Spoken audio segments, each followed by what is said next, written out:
Here's how to delete a photo on TikTok. Now open up the TikTok app on your iPhone or Android, and let's get to your photos by tapping on Profile at the bottom right.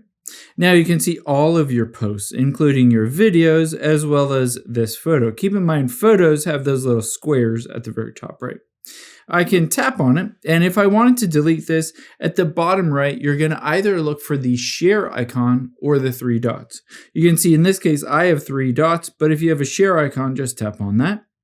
The first thing I would highly recommend doing is tapping on download, and then hitting download image, just so you have a copy of it in case you wanted to get it back.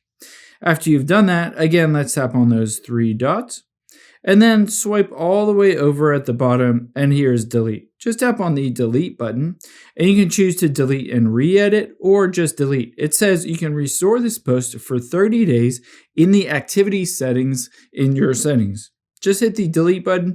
Just like that, if I swipe down, you can see now that photo is no longer on my account.